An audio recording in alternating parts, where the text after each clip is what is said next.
boa tarde, boa noite, galera. Eu sou o professor Lucas França, estou aqui para mais uma aula de matemática com vocês e a nossa aula de hoje é sobre conjuntos, ok? Conjuntos. Como o próprio nome já diz, conjunto é nada mais nada menos que um agrupamento de elementos. E aí nós temos três coisinhas que são importantes de ressaltar, tá? Conjunto, que não se define matematicamente, né? Mas se você pegar um dicionário, você vai ver que lá conjunto é um agrupamento de elementos, de termos, isso é conjunto. Então a ideia que você tem de conjunto é a ideia matemática de conjunto, ok? Conjunto, nós temos, né? Além da ideia de conjunto, a noção de elemento e a noção de pertinência. Pessoal, esses três conceitos, eles são conceitos que devem ser aceitos sem uma definição matemática, né? Conjunto é o que a gente entende por conjunto. Elemento, o elemento pode ser qualquer coisa, a depender do que eu estou analisando, certo? Se eu estou falando de vogais, os elementos são as vogais. Se eu estou falando do alfabeto, os elementos são as letras do alfabeto. Se eu estou falando dos planetas do sistema solar, os elementos são os planetas do sistema solar, perfeito? Pertinência. Pertinência está ligado a ser ou não de um conjunto. Então, se eu digo que, se eu estou falando das vogais, cada vogal é um elemento, e esses elementos são do conjunto de vogais. Se eu falo da letra A, B, C, D e aí vai, são letras, são elementos do conjunto alfabeto, perfeito? Então, esses três conceitos, o conceito de conjunto, elemento e pertinência, matematicamente não se define, mas nós temos uma noção, né, essa noção prática do cotidiano do que são essas coisas, certo? Quando eu falo de um conjunto, eu vou me ater aos conjuntos que têm formação. Os conjuntos eles podem ser formados por propriedade ou por lista. Então vamos lá, vou começar por lista. Lista dos elementos. Se eu coloco conjunto A, né? Conjunto A, o nosso conjunto A, E, I, O, U. Eu listei todos os elementos. Aí a pessoa fala, pô professor, o conjunto A é o conjunto das vogais. Beleza. Se eu coloco conjunto B, né? 1, 2, 3. Ah, professor, 1, 2, 3? 1, 2, 3 é o conjunto dos divisores positivos de 3, não é? O 1 é divisor positivo de 3, o 2 é divisor positivo de 3, o 3 é? Não. Pessoal, então perceba, aqui falha. Para que eu liste os elementos, eu tenho que ter uma propriedade ligada a eles. 1, 2 e 3 pode ser o quê? 1, 2 e 3, dos números maiores iguais a 1, menores iguais a 3. 1, 2 e 3 é maior ou igual a 1, menor ou igual a 3? Sim, 1, 2 e 3 é o conjunto dos números maiores iguais a 1, menores iguais a 3, perfeito? Conjuntos de elementos naturais, é claro. Você tem que falar, quando você fala de intervalo numérico, você tem que falar qual é o conjunto que você está trabalhando. Colocar o conjunto C, eu vou colocar, sei lá, Rio de Janeiro, RJ, SP, São Paulo, eu vou colocar Espírito Santo e MG, Minas Gerais. Que conjunto é esse que eu acabei de listar? Esse conjunto é o conjunto de todos os estados da região sudeste do país, listando os elementos. Então eu posso fazer várias listagens. Eu vou fazer mais uma numérica, tá? Que é o que nos interessa matematicamente. 1, 2, 3, 4, 5, 6. E aí, podem me dizer que lista de elementos é essa? 1, 2, 3, 4, 5 e 6. Professor, esses números são os números do dado. Então, ó, o conjunto D de dado é o conjunto da lista de elementos aqui, 1, 2, 3, 4, 5, 6, números possíveis de um dado, perfeito? Então, isso que eu estou fazendo, eu estou listando o conjunto numérico, certo? Uma outra maneira de determinar um conjunto numérico é por propriedade. Você pega a propriedade e fala da propriedade. Exemplo, conjunto E. O meu conjunto E é o conjunto dos elementos X, tais que X é um satélite natural da Terra. Aí você fala, professor, isso é uma propriedade? É. Conjunto dos elementos X, X é um satélite natural da Terra. Qual é o satélite natural da Terra? Quem é o conjunto E? Aí você pode listar. O conjunto E é um conjunto que tem o elemento Lua. Ok? Por propriedade, vamos continuar por propriedade? Conjunto F. O conjunto F é formado pelos elementos X, tais que X é um divisor de 4. Tá faltando alguma coisa, não tá? X é um divisor de 4. Mas, ô professor, todos os divisores de 4. Só que eu tenho que falar, pessoal. O X ele é um número o quê, nesse caso? Aí eu teria que colocar aqui, ó. Né? Eu teria que colocar conjunto F dos números X pertencentes, eu vou colocar os inteiros, pertencente aos inteiros, tais que X é um divisor de 4. Quais são os números inteiros que são divisores de 4? Se eu quisesse listar os elementos, eu colocaria, ó, menos 1 e 1, ok? Menos 1 divide o 4 e 1 também divide o 4. 2 e menos 2, ou menos 2 e 2, eles também dividem 4. Tá faltando o próprio 4, né? Então eu posso acrescentar aqui menos 4 e 4. Quais são todos os divisores inteiros do número 4? Menos 1 e 1, menos 2 e 2, menos 4 e 4. Então, pessoal, essa é a maneira de você escrever um conjunto, tá? O conjunto ele é escrito com letra maiúscula do nosso alfabeto, ok? E os elementos, eles são listados ou determinados por propriedade. Ah, professor, quando eu vou listar e quando eu vou fazer a propriedade? Sempre é questão de pedir. Normalmente, nós colocamos uma propriedade quando o conjunto é muito grande. Se eu dissesse assim, conjunto dos planetas do Sistema Solar, você consegue citar os planetas do Sistema Solar, mas você pode escrever conjunto dos planetas do Sistema Solar, ok? Essa é a propriedade. Então, pessoal, vai depender muito do que a questão quer. Se ela quer que você determine o conjunto por meio de uma listagem ou por meio de propriedade, certo?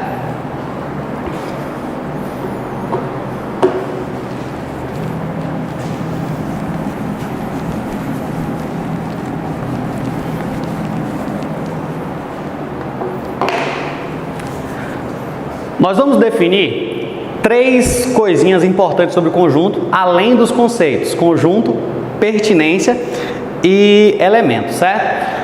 O que a gente precisa saber? O que a gente precisa conhecer? O conjunto vazio, certo? Conjunto vazio. Como o próprio nome já diz, pessoal, o conjunto vazio é aquele conjunto que não tem nenhum elemento dentro. Então, o conjunto vazio, ele é representado por essa bolinha cortada ou por, né, duas chaves sem nenhum elemento dentro. Porque quando você lista, você coloca todos os elementos entre chaves. Então, se você quiser escrever um conjunto vazio, você coloca duas chaves assim. Mas é mais comum essa bolinha cortada. Professor, o que é um conjunto vazio? Como é que eu defino? Como é que eu dou uma propriedade de um conjunto vazio? Vamos pensar? Vou pensar em um conjunto vazio. Eu quero o conjunto A dos elementos X, tais que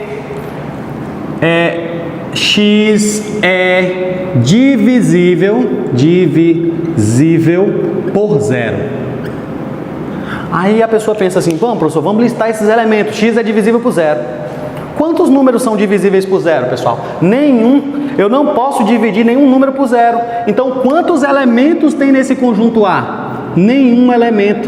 Esse conjunto A que eu dei a propriedade em cima, ele é um conjunto vazio, certo? Então, se você der uma propriedade, ou se você der uma propriedade, se você fizer uma afirmação e a pessoa não conseguir dizer nenhum elemento, você não conseguir encontrar nenhum elemento, esse conjunto é vazio, certo? O outro conjunto que é importante ressaltar, pessoal, é o conjunto unitário. O conjunto unitário, ele é o conjunto, e como o próprio nome já está dizendo, só tem um elemento. O conjunto que tem só um elemento, ele é um conjunto unitário. Vamos pensar em um exemplo para conjunto unitário? O nosso conjunto B, dos elementos X, tais que X, vamos pensar no exemplo? X é... Eu quero X é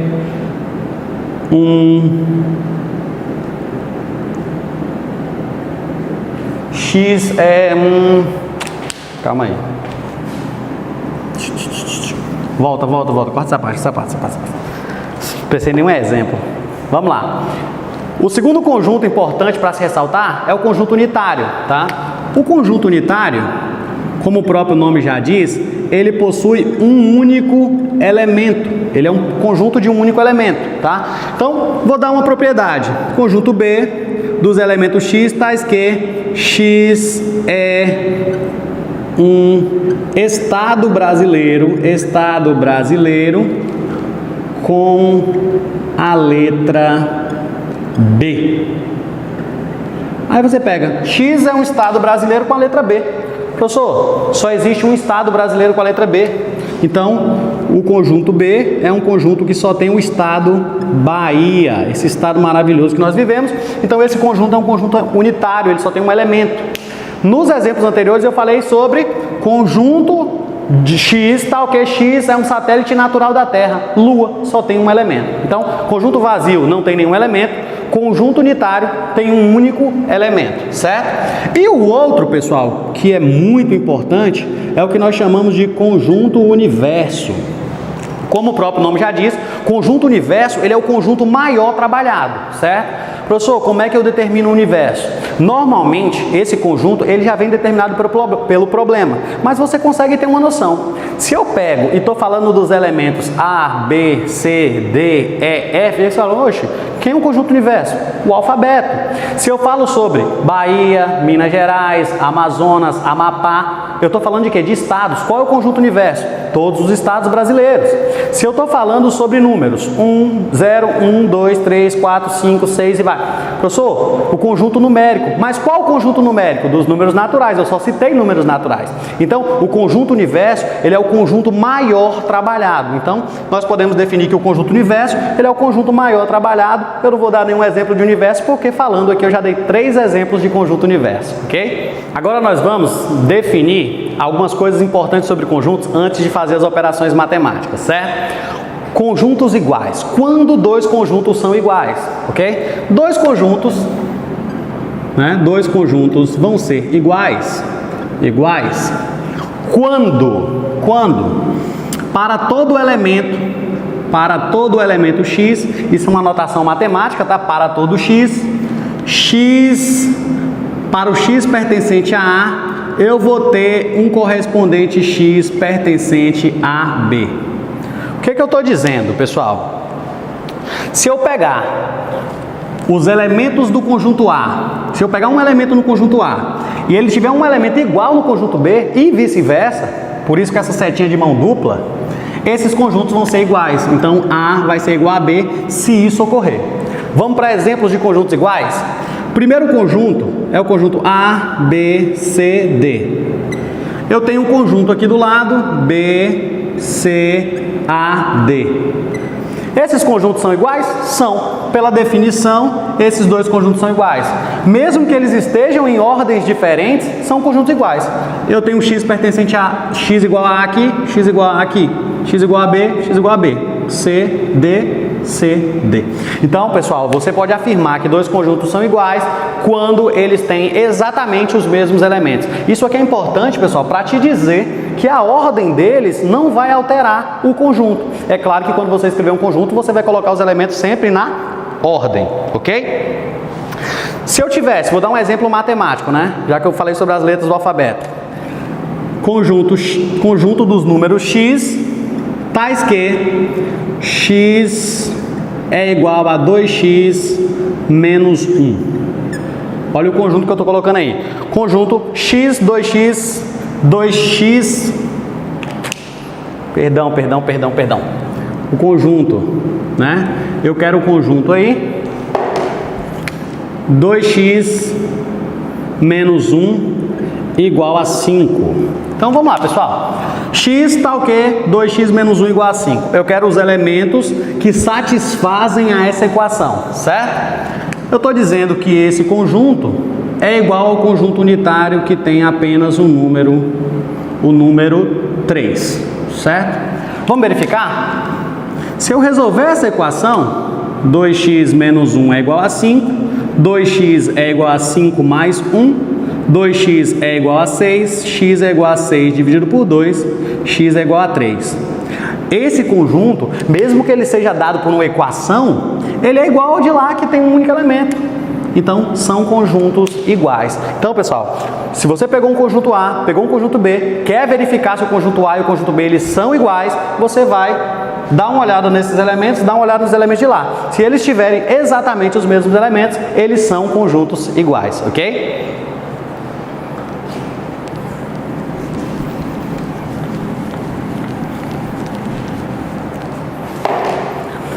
Outra noção importantíssima para a análise de conjunto é a noção de subconjunto, ok? Então, os subconjuntos, como o próprio nome já diz, né?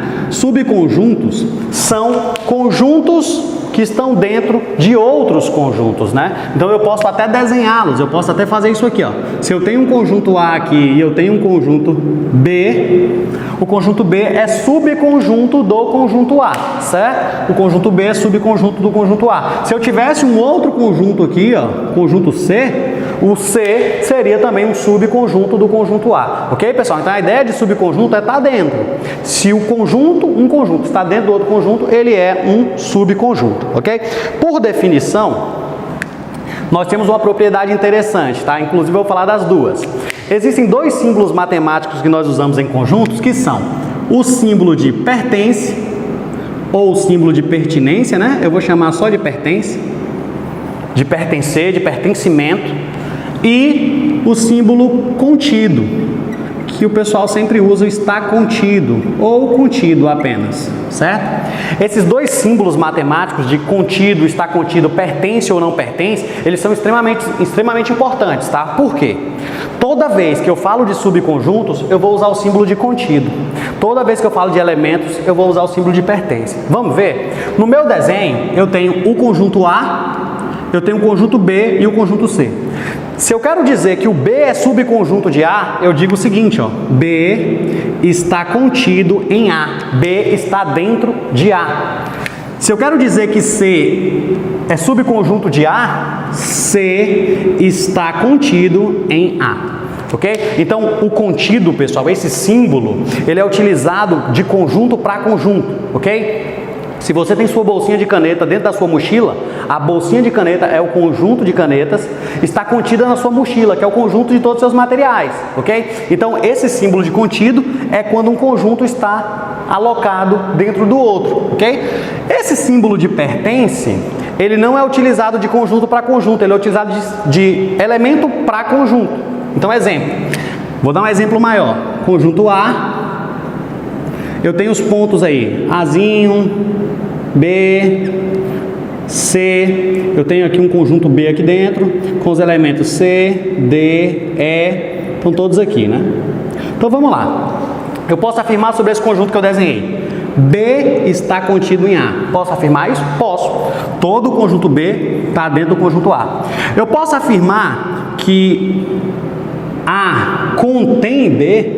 Olha lá, estou inserindo um novo símbolo.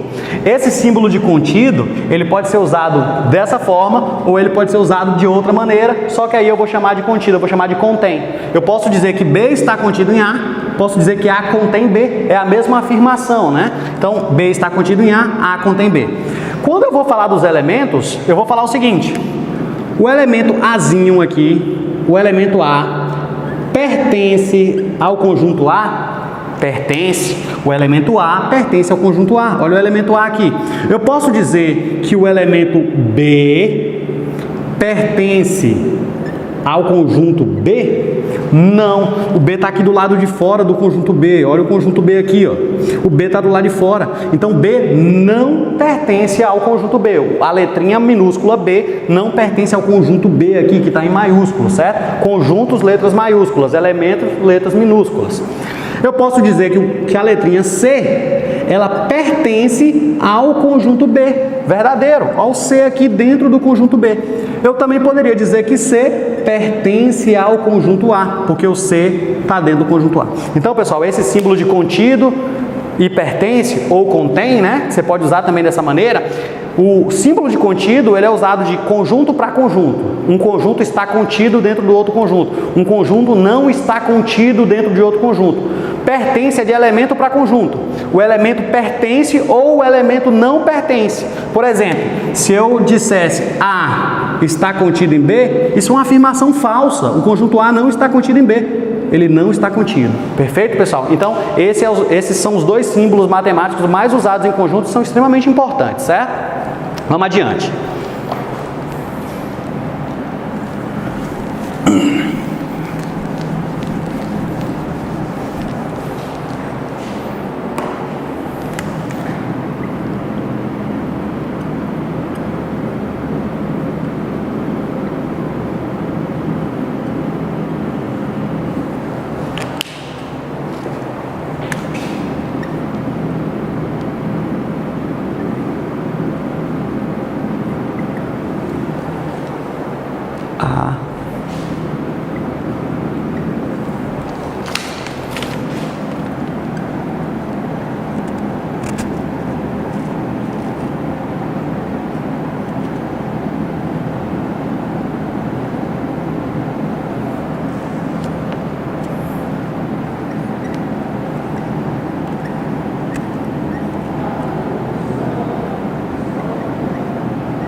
Antissimétrico.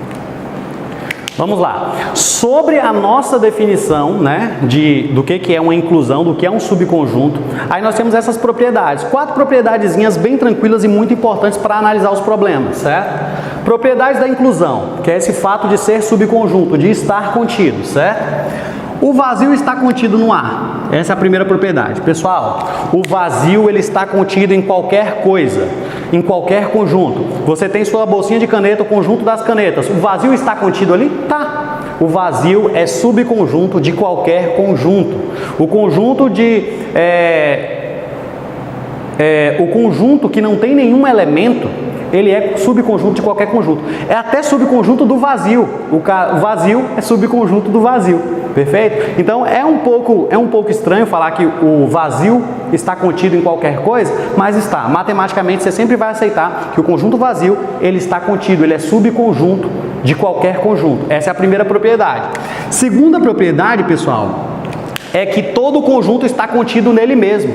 O conjunto A está contido no conjunto A, o conjunto B está contido no conjunto B. Vamos pensar o seguinte: os professores do CEV estão contidos no grupo dos professores do CEV. O todo está contido no todo, ok? O conjunto das vogais está contido no conjunto das vogais. O conjunto das letras do alfabeto está contido no conjunto das letras do alfabeto. Então, todo conjunto está contido nele mesmo. Ou você pode dizer que todo conjunto é subconjunto dele mesmo. Terceira propriedade. Inclusive, pessoal, a segunda propriedade, ela é uma propriedade chamada de reflexiva. A reflexibilidade, ela é sempre que uma coisa está ligada a ela mesma de forma direta, certo? Terceira propriedade. A está contido em B, B está contido em A, então A é igual a B. Essa propriedade matemática, ela é chamada de propriedade antissimétrica. Propriedade antissimétrica. O nome antissimétrico está ligado à relação de que não só o A está no B, mas a volta também é verdadeira. O B está no A. Então, se o A está contido em B, o B está contido em A, eu posso afirmar que esses conjuntos são iguais. Então, pessoal, o conjunto A está contido no conjunto B, o conjunto B está contido no conjunto A. Isso me dá a possibilidade de afirmar que eles são iguais, certo? Quarta propriedade da inclusão de conjuntos: se A está contido em B, B está contido em C, o A está contido em C. Olha como é que isso é bacana. Propriedade transitiva. Transitiva. Continuando, vou falar sobre operações entre conjuntos, tá? Essa é a parte mais importante, porque se você entendeu todas as etapas do que é um conjunto, definição, o que são elementos, agora nós vamos para as operações. Primeira operação entre conjuntos, pessoal, a mais famosa delas é chamada de reunião, ou apenas união por alguns livros. A reunião de conjuntos, reunião entre conjuntos, A e B, né, a reunião entre dois conjuntos, ela é definida do seguinte modo, ó, A união B. O que é a união? Essa operação, esse U, A união B, ele é definido como sendo o conjunto dos elementos X, tais que X pertence a A ou X pertence a B. O que isso significa pra gente, pessoal? Se eu te der um conjunto A e te der um conjunto B, a união vai ser, junta todo mundo de A, todo mundo de B e faz o conjunto da união. Esse é o conjunto A união B. Então vamos lá, ó. Nosso exemplo aí. Se eu tenho um conjunto A com os elementos 1, 2, 5 e 6. E eu tenho um conjunto B com os elementos 1, 5, 7 e 8. Olha os meus dois conjuntos. O que é a união de A e B? X pertence a A ou X pertence a B. O 1 pertence a A e pertence a B. Está no conjunto A união B. Você junta tudo. Olha o 1 aqui. É claro que você não vai escrever o elemento duas vezes, porque ele aparece nos dois. Você só escreve uma. O 2 só aparece no A, mas pertence ao A. Então coloca. O 5 pertence aos dois. Escreve o 5, o número 5. Ok? O 6, o número 6 pertence só ao A. Escreve o 6. Agora eu vou para lá e vejo quem faltou, né? 1 e 5 já estão aqui. 7 não tá e 8 não tá. Isso é a união, pessoal. Ó, união de A e B. 1, 2, 5, 6, 7 e 8. É você juntar tudo, certo? Você juntar todos os elementos. Isso é a união. Mais um exemplo.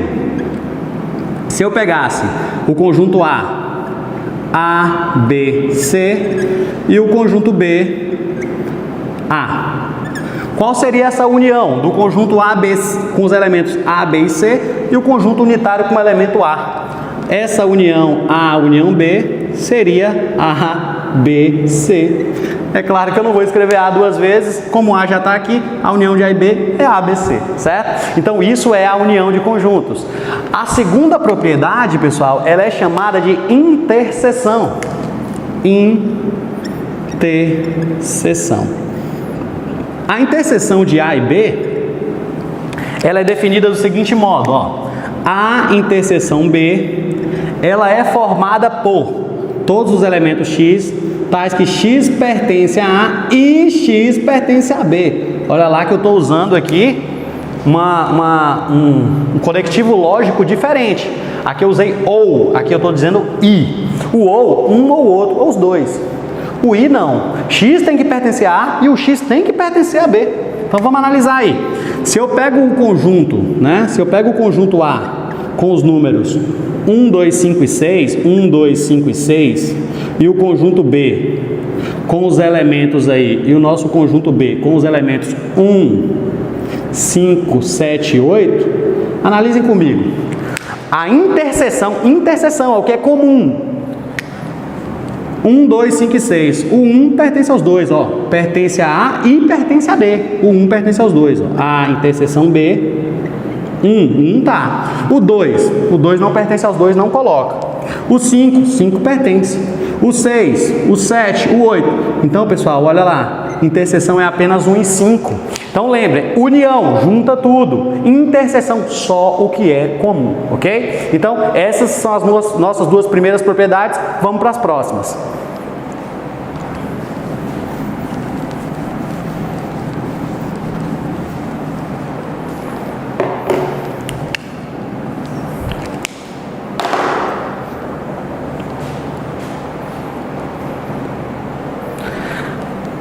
Terceira operação, né? Terceira operação entre conjuntos. Diferença. Diferença entre dois conjuntos, ela é definida do seguinte modo. Diferença A menos B. E a gente coloca esse menos, mas observe, não é uma subtração. Diferença é diferente de subtração, certo? A menos B. A diferença, ela é determinada pela seguinte propriedade. X tal que X pertence a A e X não pertence a B. Professor, o que isso significa na prática? Olha o desenhozinho, olha aí o nosso conjunto na prática. Eu tenho o conjunto A e o conjunto A tem A, B, C, D. E o conjunto B tem os elementos A e C. E e F. Vou colocar assim. A, B, C, D, A, C, E, F. A menos B. Eu vou pegar o conjunto A e vou tirar B. Aí lá. A, B, C, D, A, C, E, F. O elemento A, pessoal, eu tenho ele nos dois conjuntos, o elemento A. Olha lá. Eu vou tirar A menos B. O conjunto C, eu tenho nos dois. Eu vou tirar o elemento C. Agora eu posso tirar E. Eu não vou tirar o E do A porque não tem E no A. Então, acabou.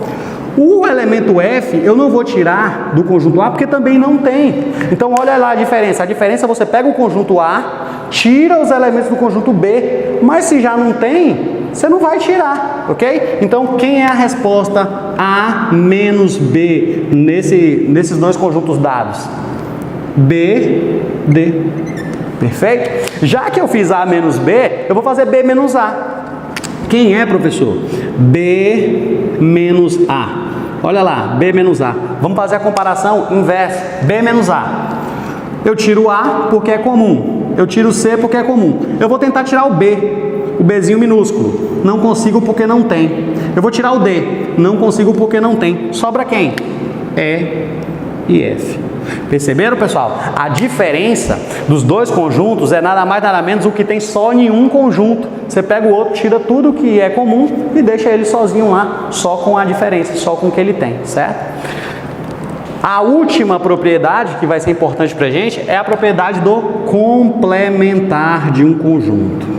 Pessoal, o complementar de um conjunto, né? O complementar ele é um conceito importantíssimo. Complementar é o que falta, também é uma diferença, mas olha a sutileza. Se eu tenho um conjunto e o meu primeiro conjunto, né, o meu primeiro conjunto B, o meu primeiro conjunto A tem os números 1, 2, 3, 4 e 5. E o meu conjunto B tem os números 1 e 2. O complementar, pessoal, exige que o conjunto B seja subconjunto do conjunto A. É subconjunto, ó, 1 e 2, 1 e 2. O B está dentro do A. Para você fazer o complementar, o conjunto tem que ser subconjunto do outro. Então vamos pensar aí, ó. Olha lá. Eu vou desenhar para ficar mais visível. Conjunto A, conjunto B. O conjunto B tem 1 e 2, né? E o conjunto A tem 1, 2, 3, 4 e 5. Qual é o complementar? Né? Qual é o nosso complementar do conjunto B no conjunto A? Ou você pode escrever também B complementar, tá? Qual é o nosso complementar de B em A? Complementar de B em A é o que falta em B para se tornar A. Quem é que falta em B para se tornar A? Então, pessoal, eu posso afirmar que o complementar de B em A é 3, 4 e 5. 3, 4 e 5. Então, pessoal, complementar também é a diferença, né? Que é a mesma coisa que B menos que A menos B. Lembra aí? Quem é A menos B? Você pega B e tira de A. Só sobra quem? 3, 4 e 5. Então, pessoal, essas são as nossas 4 operações que são possíveis, né? É claro que a gente vai fazer uma gama de problemas, a gente pode fazer uma gama de problemas com essas operações. Essas são as 4 operações possíveis com conjuntos. Um exemplo entre operações de conjuntos, tá? Operações com conjuntos. Eu tenho aqui, ó, conjunto A, B, C e D, as letras minúsculas A, B, C e D. Conjunto B, letras C, D e E. E conjunto C, A e B, certo? Professor, como é que eu faço operações? O enunciado vai te dar um conjunto, vai te dar 2 conjuntos, 3, vai fazer operações. Vou criar a seguinte operação, ó. A união B é diferença com C. Olha lá. A união B é diferença com C. Você faz sempre o que está em conjuntos primeiro. A união B, eu junto tudo de A com tudo de B. A, B, C, D, já tem C e D, junta com E. Então, olha lá, a união B vai gerar A, B, C, D, que já está em A, C e D já está aqui, e E. Quem é o C? A e B. Agora, eu vou fazer a operação que sobrou, né? Diferença. Diferença é tirar de um conjunto tudo que está no outro. Eu tiro A e B, tira A e tira B. Fica C, D, E. Então, essa seria a resposta dessa operação simples. Podem ter operações complexas, né? Eu poderia ter A interseção B, união A interseção C. Vamos fazer? Professor, quem é A interseção B? É tudo que tem A e em B ao mesmo tempo. A e B, quem é que está nos dois ao mesmo tempo? Se você olhar, você tem o C e o D. O C e o D estão nos dois ao mesmo tempo. Então, o resultado é C e D. União A interseção C. A interseção C, professor, comum em A e C. Ó, A e B, A e B. A e B. Agora, ele está querendo a união dessas duas coisas. A união. A, B, C, D, união junta tudo. A, B, C, D. Perceberam, pessoal? Então, se você domina operação de reunião, de interseção, a diferença, você entende o que é o complementar, entende o que é conjunto, entende todas essas propriedades de conjunto, você consegue fazer uma gama gigantesca de operações entre conjuntos, ok?